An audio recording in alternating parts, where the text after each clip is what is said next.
2021 예비 선생님 안녕하세요. 급식마녀입니다. 오늘 교육부가 추진하고 있는 그린 스마트 미래학교에 대해서 알아보도록 할게요. 보도자료 두 개를 이용할 건데요. 7월 17일과 8월 18일 자료를 이용하도록 하겠습니다. 제일 먼저 상자를 보시면 5개의 다이아몬드가 있잖아요. 첫 번째 다이아몬드가 나머지 4개를 포괄하는 내용이고 이 5가지의 다이아몬드를 완전하게 학습하시게 되면 사실 나머지는 볼 필요가 없을 정도로 이 박스가 가장 핵심적인 내용이다라고 보시면 돼요. 한국판 뉴딜 대표과제 그린 스마트 미래학교를 추진하겠다라고 나와 있지요.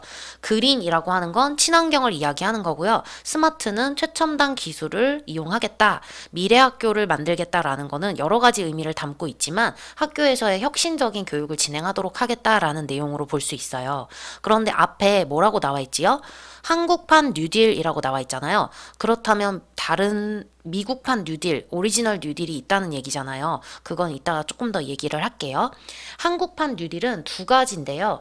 그린 뉴딜과 디지털 뉴딜이에요. 친환경적으로 이제 부흥을 이루겠다라는 거랑 디지털을 이용하여서 경제뿐만 아니라 사회 전반적으로 나라 전체가 부흥이 일어날 수 있도록 뭐 일자리도 창출하고 교육적으로도 혁신하고 하겠다라는 거를 이야기하는 게 한국판 뉴딜이고요. 그것의 대표 과제로서 학교를 추진한다라는 내용입니다.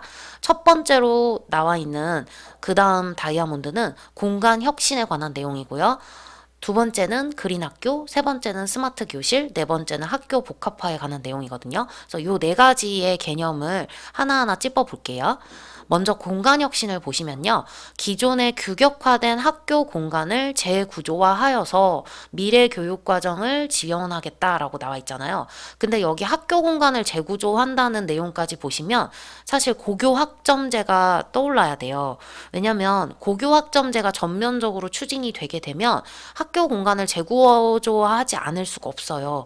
교과 교실제로 흘러갈 가능성이 높잖아요. 기존에는 이제 학급을 중심으로 반이 구성이 많이 되고 했다면 이제부터는 물론 그냥 이게 이름만 고교 학점제로 진행하는 학교가 있겠지만 진짜 제대로 많은 과목이 개설돼서 학생들이 자유롭게 자신의 진로에 맞게 과목들을 선택할 수 있게끔 만들어 놓은 학교가 있다면 교과 교실제로 갈 수밖에 없거든요. 그러면 학교 공간이 당연히 바뀌어야겠지요.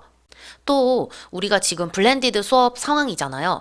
학생들의 원격 수업이랑 또 등교 수업을 좀 적절하게 접목시킬 공간적인 혁신이 필요하다는 생각을 많은 선생님들께서 하고 계세요. 그리고 지금 저희 학교에서도 원래는 상담실이었던 공간이 얼마 전에 스튜디오로 바뀌었거든요. 그래서 이 스튜디오에서 뭐 교장, 교감 선생님들 촬영을 하기도 하고 아니면 수업적으로도 아니면 뭐 학교에 관련한 여러 가지 홍보나 뭐 정책적인 것을 알릴 수 있는 그런 영상 제작, 인터뷰 이런 것들을 할 공간이 필요한데 이런 스튜디오를 만들고 있기도 하고요.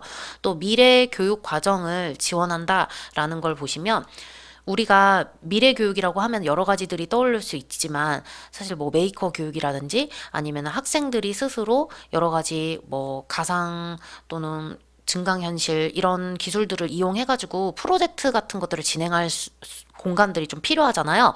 그런 교육 과정을 지원하려면 공간이 먼저 혁신이 좀 되고 그런 도구들이나 이런 것들이 갖춰지고 그래서 학생들이 미래 교육 과정을 받을 수 있도록 하는 환경이 좀 조성이 되어야겠다라는 거고요. 2번째로 나와 있는 저탄소 제로 에너지를 지향하는 친환경 그린 학교를 구현한다라는 거는 갑자기 제가 바이든 공약을 말씀을 드리면서 좀 설명을 이 부분을 하고 싶어요. 왜냐면 제가 아까 한국판 뉴딜이 있다는 건 오리지널 뉴딜 정책이 있다는 거잖아요. 라고 말씀드렸죠. 이 바이든 당선인이라고 말을 해도 되나요, 이제?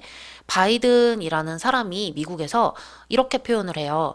내가 지금 처한 상황이 또 우리 미국이 처한 상황이 루즈벨트 대통령이 그 옛날 뉴딜 정책을 펴기 전에 처한 상황이다라고 말할 정도로 자기 자신을 루즈벨트 대통령에 비유하면서 그린 뉴딜을 추진하여서 뭐 일자리도 만들어내고 미국을 좀 혁신적으로 바꾸겠다라고 이야기를 하거든요. 그리고 여러 가지 공약들을 말하는데 그때 말했던 여러 공약들이랑 사실 우리나라에서 이렇게 추진하는 저탄소다, 제로 에너지다 라고 하는 것들과 좀 많이 통합니다. 바이든이 뭐라고 공약을 내세우냐면요. 100% 클린 에너지 경제를 지향하겠다. 그러니까 리뉴어블 에너지를 쓰겠다는 거잖아요. 재생 에너지를 이제 쓰겠다라고 하는 거고요. 파리 기후 협약에 재가입할 거고, 지금은 탈퇴한 상황인데 재가입할 거고, 또 온실가스도 대폭적으로 감축할 것이며, 기후 변화 대응을 중심으로 인프라스트럭처를 만들겠다. 그러니까 뭐 여러 가지 시설이라든지 아니면은 그런 기후변화를 대응할 수 있는 여러 가지 것들을 사회적으로 갖추도록 하겠다라는 공약을 내세우거든요. 그런데 우리나라도 마찬가지로 탄소 배출량 확 줄이겠다라는 것과 제로 에너지를 지향하겠다라는 거는 에너지를 우리가 파슬 퓨얼을 화석연료를 태워가지고 하는 에너지 말고요. 그런 에너지 말고 뭐 예를 들면은 요즘에 전기차라든지 수소차 이런 얘기 되게 많이 들리잖아요. 아니면은 태양광, 태양열, 뭐 풍력 이런 에너지 등도 얘기가 많이 나오는데 이런 식으로 자체적으로 자연적인 에너지를 써서 따로 뭐 돈을 들이거나 아니면은 환경을 오염시킬 만한 에너지원을 이용하지 않겠다라는 것. 그래서 제로 에너지나 저탄소 에너지를 지향하는 그런 친환경 그린 학교를 구현하겠다라는 것이 두 번째 이야기고요. 세 번째로 말씀드릴 것은 스마트 교실인데요. 다양한 학습 경험을 제공한다라고 나와 있잖아요. 그럼 아까 말씀드렸던 미래 교육 과정이랑도 좀 연동이 되는 거예요. 뭐 가상현실이나 증강현실 이런 것들을 바탕으로 다양한 교육적 경험을 제공하려면 스마트 교실이 갖춰져 있어야겠죠? 근데 저는 이걸 보면서 좀 마음 한켠이 좀, 좀 싸했는데 뭐냐면, 얼마 전에 저희 학교는 한두 달 정도 됐나? 칠판을 전 교실을 싹 다 교체를 했거든요. 그러니까 7개 반, 3개 학년이니까 21개를 싹 교체를 한 거죠. 그래서 저는 칠판 공사를 한다고 하길래, 아, 이게 뭐 원격 수업이나 아니면 뭐 이런 것들에 좀 도움을 받을 수 있는 그런 칠판이 오겠거니 했는데, 그냥 녹색 칠판으로 교체가 됐더라고요. 그러니까 이 정책적으로 미는 거랑 현장에서 이루어지는 상황이랑은 어떤 때는 좀 보면 좀 괴리가 있을 때도 있다라는 거. 그리고 다섯 번째로 나와 있는 게 지역사회를 연결하는 생활 SOC 학교시설 복합화라고 나와 있잖아요. 되게 어려운 말들이 많은데 결국의 핵심은 학교시설 복합화, 학교 복합화라는 건데 이게 뭐냐면 그러니까 쉽게 얘기해서 지역 공동체, 뭐 마을 공동체랑 학교를 연결시키겠다는 거예요. 학교가 기존에 뭐 학생들이 등교하고 하교하고 뭐 거기서 뭐 배우고 좀 이런 공간으로만 있는 것이 아니라 다양하게 사람들이 학교에 와가지고 여러 가지 활동을 할 수도 있고 또 반대로 일부 시설을 우리가 지역과 공유를 했으니까 지역사회의 전문 인력 자원을 학교에서 또 조달을 받을 수가 있는 거예요. 그래서 학생 교육하는 데 있어서 지역사회의 인력이나 자원이나 이런 것들을 우리가 조달받아서 활용할 수 있는 거. 이런 것들을 이제 마을 결합형 학교다라고 부르기도 하거든요. 그리고 그 앞에 나와 있는 생활 SOC 이렇게 나와 있는 건 뭐냐면은 이게 SOC가 Social Overhead Capital의 줄임말이래요. 원래는 이제 대규모 SOC를 지향을 해서 뭐 항만, 도로, 공항 뭐 이런 것들을 만드는 데 이제 집중을 했다면 생활 SOC라는 거는 국민들이 일상생활에 반드시 필요한 것들 있잖아요. 그런 인프라스트럭처들 뭐 먹고 자고 애들 키우고 또 어른들 모시고 일도 하고 쉬기도 하고 그냥 일상생활 우리가 평소에 살아가는데 필요한 인프라들 있잖아요. 그런 것들이랑 삶의 기본 전제가 되는 안전 시설 같은 것들 이런 거를 통틀어서 이야기하는 게 생활 SOC인데 그러니까 학교가 단순히 학생들이 뭔가를 그냥 배워간다 해서 끝나는 것이 아니라 지역사회와 연결되는 이런 기본 생활 SOC 적인 공간이 될 수 있는 학교가 될 수 있도록 하겠다. 학교 복합화를 이루겠다라고 하는 요 네 가지 내용이 그린 스마트 미래학교의 핵심인 것입니다. 그러니까 나머지는 크게 뭐 내용이 나오더라도 이 네 가지에서 크게 벗어나지 않거든요. 그래서 하나하나 좀 말씀을 드릴 건데, 맞다. 여기 저탄소 제로에너지 지향하는 친환경 그린 학교 구현 이렇게 나와 있잖아요. 사실 이 부분을 보면서 저는 뭘 떠올렸냐면, 미국의 탄소 제로 약속에 대해서 좀 떠올렸어요. 바이든이 역시 한 번 더 또 말씀을 드리자면, 바이든이 탄소 제로를 약속했거든요. 그게 뭐냐면, 탄소 배출량을 제로로 만들 수 있도록 인프라를 다 구성을 하겠다라는 거고, 이걸로 산업이 좀 활성화될 수 있도록 하고 일자리를 수백만 개를 만들어 버리겠다라고 단언을 했는데, 이게 가능하려면 우리나라한테는 좀 희소식이지만 배터리가 필요해요. 그러니까 2차 전지라고 부르기도 하죠. 배터리가 필요한데, 왜 우리 전기차든지 수소차든지 아니면은 태양광, 여기 이제 이따가 태양광 에너지 나올 건데, 태양광 에너지 같은 것들을 우리가 활용하기 위해서는 배터리가 필수적이거든요. 왜냐면 이런 신재생 에너지 같은 경우에는 다 자연적인 걸 이용하기 때문에, 바람이나 아니면 뭐 물, 뭐 이런 자연적인 거 있잖아요. 이런 것들을 이용하기 때문에 언제 어디서건 태양이 비춰지는 게 아니라, 어느 날은 반짝반짝 태양이 빛나지만 어느 날은 비가 오고 눈이 와서 이런 에너지들을 이용하는 게 되게 힘들 때가 있잖아요. 그럼 이런 거를 저장하고 또 얘네를 실질적으로 우리가 쓸 수 있게끔 에너지로 바꾸려면 이런 배터리가 굉장히 많이 드는데, 우리나라에 있는 LG화학이나 삼성 SDI, SK이노베이션 이런 데들이 지금 배터리 전 세계 시장을 주도하고 있을 만큼 되게 많이 연구를 하고 발달을 한 상태거든요. 그렇기 때문에 지금 여기서 나와 있는 이 저탄소 제로 에너지를 지향하는 친환경 그린 학교라는 게 갑자기 어느 날 갑자기 누구 한 사람의 크레이지한 예지력을 발휘해가지고, 갑자기, 뭐, 우리 친환경으로 가겠어 하는 게 아니라, 사실 이 교육부에서 내놓은 요런 여러 가지 정신없는 정책들이, 우리 경제나 사회나 아니면 전반적으로, 전 세계적으로, 지금 지향하고 있는 그런 목적이나 이런 거랑 되게 많이 부합이 된다라는 거 알고 계시면 좋을 것 같고요. 이런 정부가 추진하는 그린 스마트 미래 학교에 조금 부합되는 학교가 어디냐면, 제가 알아봤더니 공항고등학교가 있더라고요. 이 공항고등학교가 이번에 에너지 자립 학교로 새로 탈바꿈했는데, 이 에너지 자립 학교라는 게 뭐냐면 에너지 소비량을 최소화한다, 패시브적으로 간다라는 게 그런 말이거든요. 에너지 소비량을 최소화하고 외부로부터 에너지 공급을 받지 않고, 이게 이제 제로 에너지가 되는 거죠. 그러면서도 정상적인 교육 활동이 가능하게 만들겠다. 예를 들면 어떻게 하냐면, 뭐 태양광을 이용하기도 하지만 이 아트리움이라는 타입의 천장을 만들게 되면 자연적으로 빛이 들어와서 자연 채광을 이용해서 좀 에너지를 절약할 수도 있고, 이따가 이제 다른 중학교에도 나오겠지만 이제 쿨다운 할 수 있는 천장, 뭐 천장이라고 할까요? 루프를, 쿨루프를 설치해서 뭐 뜨거울 때 학교 전체 건물에 온도를 좀 낮출 수 있도록 한다든지 하는 여러 가지 방법을 사용하고 있습니다. 그러면 그 다음 쑥쑥쑥 넘어가서 읽어보도록 할게요. 이쪽부터 보시게 되면, 제시된 비전과 목표의 바탕에는 1번 저탄소 제로 에너지를 지향하는 그린 학교, 2번 미래형 교수 학습이 가능한 첨단 ICT 기반 스마트 교실. 여기 2번에 미래형 교수 학습이다, 이런 거 면접이나 여러 뭐 토의나 상황에서 사용하면 참 좋은 단어이지요. 그런데요, 굳이 미래까지 갈 필요도 없이 요즘 상황에서도, 저는 코로나 되기 전에 거꾸로 수업을 할 때도 왜 영상 안 본 친구들한테 수업 시간에 영상을 보게 해야 되잖아요. 그때 애들 데이터가 모자라서 영상을 못 보는 상황이 있었고, 또 학교 안에서는 와이파이가 불가능하고, 뭐 다른 와이파이 공유할 수 있도록 하는 그런 기기를 살까도 생각했지만 그게 또 불법이라고 하더라고요. 그래서 이게 굳이 꼭 미래형 교수 학습까지 가지 않더라도 지금 현 상황에서도 이런 스마트 교실은 좀 필요하지 않나라는 생각이 좀 들고요. 그리고 또 한 가지는, 저희가 이제 학교에서 줌 수업을 1년간 진행을 해보고서 느낀 점이, 선생님들이 다 같이 하시는 말씀이, 줌을 수업했을 때 첫 번째로 힘든 건 이제 튕기는 거. 선생님들이 자주 튕겨서 수업 진행이 좀 방해가 많이 받으니까.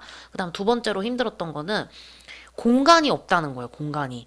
그러니까 뭐 이제 학교에서 교사의 업무가 그냥 교과를 가르치는 사람으로서의 일뿐만 아니라 행정적인 업무도 해야 되고 또 협업을 해야 되는 상황도 많기 때문에, 한 교무실에 우리가 다 같이 모여 있는 거잖아요. 그런데 한 교실에 다 같이 모여 있는데 여기서 줌 수업이 가능하겠습니까? 가능하지 않죠. 그러니까 이 줌을 제대로 활용하고 여러 가지 원격 수업을 다양한 형태로 활용하려면 어떤 공간적인 그 교수학습이 미래형으로 좀 첨단으로 갖춰진 어딘가 공간이 스튜디오라도 있으면 참 좋겠다라는 생각을 많이 했었고요. 그리고 3번 학생 중심의 사용자 참여 설계를 통한 공간 혁신을 이루겠다. 지난번에 2030 경기 미래 교육 포럼에 대해서 말씀드릴 때도 잠깐 언급을 했던 것 같은데, 학생들이 원하는 거는 뭐 휴게 공간 해주세요. 좀 학교에서 즐거울 수 있고 재미있을 수 있게 해주세요. 라는 내용도 좀 있었거든요. 그만큼 학생이 원하는 게 무엇인지 파악을 해서 사용자가 참여해서 설계를 하는 그런 공간 혁신을 이루겠다라는 거. 그리고 이게 또 아까 말씀드린 그 고교 학점제랑도 또 연관이 되는 게, 고교 학점제를 하게 되면 교과 교실제가 될 가능성이 높은 것과 동시에 학생들이 공강 시간에 쉴 수 있는 휴게 공간이 또 필요하잖아요. 그리고 학생들이 각 수업 시간 전에 자신의 어떤 프로젝트라든지 아니면 과제나 이런 것들을 챙기고, 또 뭐 IT 기반으로 이루어지는 학습이라면 관련한 도구들을 좀 마련하고 준비를 할 수 있는 공간들이 필요한데, 이런 것들이 그냥 뭐 공간을 만들어 놓고 학생들아 들어와라 이렇게 하는 게 아니라 직접 사용할 사람들이 참여하여서 설계를 한다면 좀 더 혁신적으로 되지 않을까라는 것이 3번의 내용이고요. 4번은 지역사회를 연결하는 생활 SOC 학교시설 복합하다라는 내용은 아까 했던 거죠. 그 다음 동그라미의 두 번째 줄 보시면 다양한 학습 경험이 가능한 유비쿼터스 환경을 만들겠다라고 나와 있잖아요. 유비쿼터스라는 말이 뭐 어디에나 있는, 뭐 어디서나 사용할 수 있는 이런 뜻인데, 이게 요즘 나온 단어는 아니지만 요즘 식으로 이 단어를 좀 생각을 해보자면 저는 이런 말씀을 드리고 싶어요. 우리가 이제 데이터가 되게 중요한 시대가 됐잖아요. 데이터를 모으고 또 처리하고 저장하고, 이 데이터를 바탕으로 우리의 다음 행동을 예측하고, 또 중요 정보를 예측한 걸 뭐 상업적으로 활용을 하든 교육적으로 활용을 하든 다양한 방식으로 활용을 하려면 우리의 정보가 유비쿼터스 환경 속에 있어야 해요. 그러니까 어디에 가든지 간에 우리의 사물 인터넷 아니면 뭐 태블릿, 스마트폰 이런 데 부착되어 있는 센서, 자동차에 있는 센서, 이런 것들을 통해서 우리 정보를 모아다가 어디에서건 사용하고 저장하고 모으고 처리할 수 있는 이런 유비쿼터스 환경이 갖춰져야만 다양한 학습 경험이 가능하거든요. 그래서 요즘 시대적으로 말하자면 뭐 모바일 클라우드 센싱이다라고 하는 되게 뭐라고 할까요? 신기술이라고 할까요? 아니면 추세라고 할까요? 이런 트렌드에 맞게끔 앞으로 미래 교육이 진행이 되려면 우리 학교 환경도 단순히 그냥 시멘트 벽면으로 이루어진 그런 환경이 아니라 어떤 여러 가지 기술들을 활용할 수 있는 그런 유비쿼터스 환경이 좀 갖춰져야 된다. 이게 인터넷이든 뭐 산물 인터넷이든 여러 가지가 어디에서나 접속할 수 있고 활용할 수 있는 자유롭게 그런 환경을 갖추는 걸 이야기하는 거고요.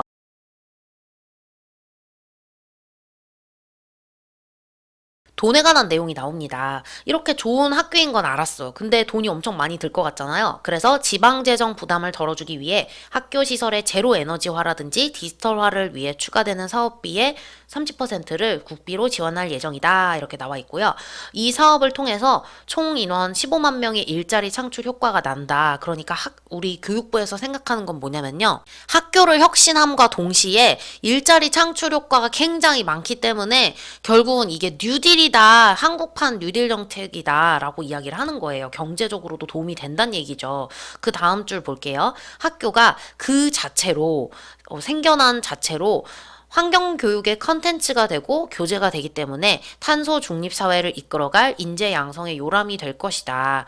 탄소 중립은 뭐라고 나와 있죠? 이산화탄소를 배출한 만큼 이산화탄소를 흡수할 대책을 세워서 이산화탄소의 실질적 배출량을 0으로 만들어 환경보호에 기여한다는 거잖아요. 그러니까 플러스 마이너스를 해서 결국에 상쇄시킨다라는 거예요. 그런 사회를 이끌어갈 인재 양성을 하겠다라고 나와 있고요.